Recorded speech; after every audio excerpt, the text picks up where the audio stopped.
क्या आप अंदाजा लगा सकते हैं कि इस नंबर का मतलब क्या है? ये कोई सामान्य सरकारी आंकड़ा नहीं, ये वो नंबर है जिसे सुनकर उत्तर प्रदेश के बड़े बड़े माफियाओं के पैरों तले जमीन खिसक जाती है। ये वो नंबर है जो साबित करता है कि पिछले 9 सालों जी हाँ, पिछले 9 सालों में उत्तर प्रदेश के भीतर कानून का राज स्थापित करने के लिए पुलिस ने कितनी बार अपनी बंदूक का ट्रिगर दबाया। और फिर मैं कहता है इसे इस माफिया को मिट्टी में मिला देंगे, सरकार देंगे। जी हाँ, 17,043 एनकाउंटर। अगर आप इस आंकड़े का गणित निकालेंगे तो आपके होश उड़ जाएंगे। इसका सीधा और साफ मतलब है कि उत्तर प्रदेश की धरती पर हर एक दिन, हर रोज औसतन 5 बार पुलिस और अपराधियों के बीच ठाए होती। विपक्ष चिल्लाता रहता है, मानवाधिकार संगठन सवाल उठाते रहते हैं, लेकिन लखनऊ के पंचम तल से जारी हुआ वो एक आदेश आज देश का सबसे बड़ा रिकॉर्ड बना चुका है। आज ओनली न्यूज 24x7 पर हम किसी नेता का भाषण नहीं दिखाएंगे। आज हम आपके सामने खोलेंगे वो सरकारी फाइल, वो कागजी सबूत जिसे देखकर आप भी कहेंगे कि योगी राज में अपराधियों का बचना नामुमकिन क्यों है। सबूत देखिए, अपनी स्क्रीन पर इस सरकारी दस्तावेज को और गौर से देखिए। ये उत्तर प्रदेश के गृह विभाग और वो पुलिस मुख्यालय से जुड़े वो आंकड़े जो मई 2026 तक पूरी कहानी बयां कर रहे हैं। साल 2017 में जब योगी आदित्यनाथ ने उत्तर प्रदेश के मुख्यमंत्री पद की शपथ ली थी, तब उन्होंने साफ कहा था कि अपराधी या तो जेल में होंगे या यूपी छोड़ देंगे, और जो नहीं माने उनके लिए पुलिस की बंदूकें तैयार थी। आज इस 17,043 एनकाउंटर की क्रोनोलॉजी को समझिए। इन मुठभेड़ों में सिर्फ अपराधी घायल नहीं हुए, बल्कि 6,000 से ज्यादा खूंखार अपराधियों को पुलिस ने सीधे घुटनों पर लाया, उन्हें गिरफ्तार किया। लेकिन सनसनीखेज सच ये है कि इस पूरी कार्रवाई में 200 से ज्यादा इनामी और दुर्धर्ष अपराधी सीधे यमलोक पहुंचा दिए। लेकिन कहानी यही नहीं खत्म होती। इस सरकारी फाइल में एक ऐसा जोन निकलकर सामने आया जो पूरे उत्तर प्रदेश में मुठभेड़ का सबसे बड़ा हॉटस्पॉट बन गया। पश्चिमी यूपी।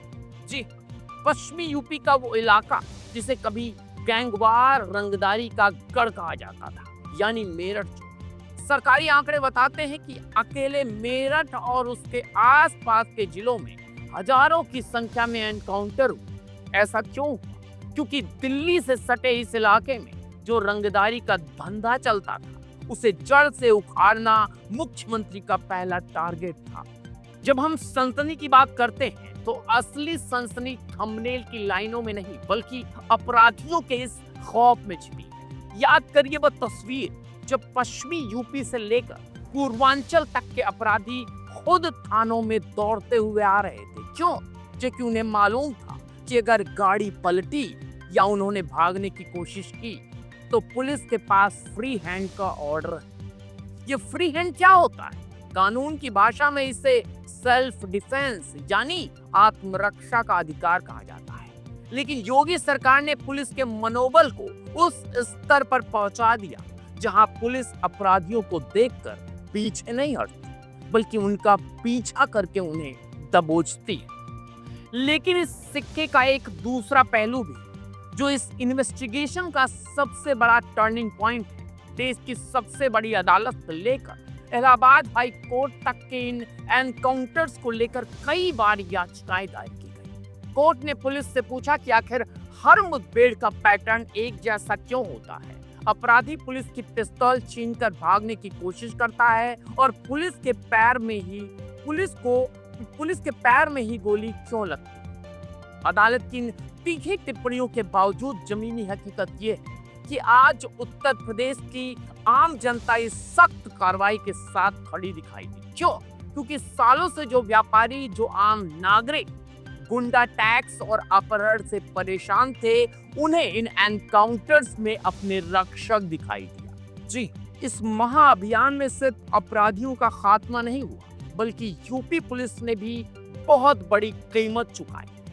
इस 17,043 एनकाउंटर्स की जंग में यूपी पुलिस के 15 से ज्यादा जाबाज जवान शहीद हो गए और 1500 से ज्यादा पुलिसकर्मी गोलियां लगने से गंभीर रूप से घायल हुए। यानी हर लड़ाई एक तरफा नहीं थी, ये सीधे सीधे वर्दी बनाम माफिया की वो खूनी जंग थी जिसमें जीत आखिरकार कानून की हुई। जी हाँ दोस्तों, कानून की। आज जब निवेशक उत्तर प्रदेश के नोएडा, ग्रेटर नोएडा या पूर्वांचल एक्सप्रेसवे के किनारे अपनी फैक्ट्रियां लगाने आ रहे हैं तो इसके पीछे सबसे बड़ा कारण यही है लॉ एंड ऑर्डर। कोई भी बिजनेसमैन वहां पैसा नहीं लगाता जहां शाम ढलते ही कट्टे लहराए जाते। योगी आदित्यनाथ ने 17,000 एनकाउंटर के जरिए देश और दुनिया के बिजनेस घरानों को एक मैसेज दिया, यूपी में निवेश सुरक्षित है क्योंकि अपराधी अब बेअसर। तो दोस्तों, ये है उत्तर प्रदेश और उत्तर प्रदेश के उस हंटर का असली और मुकम्मल सच जिसे आंकड़ों की जुबानी कोई और चैनल आपको इस तरह नहीं समझाएगा। 17,043 एनकाउंटर कोई मामूली बात नहीं, इसने उत्तर प्रदेश की पूरी राजनीति और सामाजिक व्यवस्था को बदल कर रख दिया। एक तरफ जहां सरकार इसे अपनी सबसे बड़ी कामयाबी बताती है, वही विपक्ष इसे मानवाधिकार का हनन कहता है। लेकिन ओनली न्यूज 24x7 पर फैसला हम हमेशा अपने दर्शकों पर छोड़ते हैं क्योंकि लोकतंत्र में जनता से बड़ा कोई जज नहीं। क्या आप सोचते हैं, क्या उत्तर प्रदेश को अपराध मुक्त बनाने के लिए ये ठाए वाला फार्मूला बिल्कुल सही है या फिर अपराधियों को सुधारने का कोई और कानूनी रास्ता होना चाहिए था? अपनी राय नीचे कमेंट्स बॉक्स में ईमानदारी से जरूर लिखिए क्योंकि आपका एक कमेंट इस बहस को सही दिशा देगा। उत्तर प्रदेश और देश की ऐसी ही कड़क, खोजी और तथ्य आधारित खबरों को लिए देखते रहिए ओनली न्यूज 24x7। अगर वीडियो पसंद आई तो इसे शेयर करना और चैनल को सब्सक्राइब करना बिल्कुल मत भूलिएगा। जय हिंद, जय भारत, वंदे मातरम।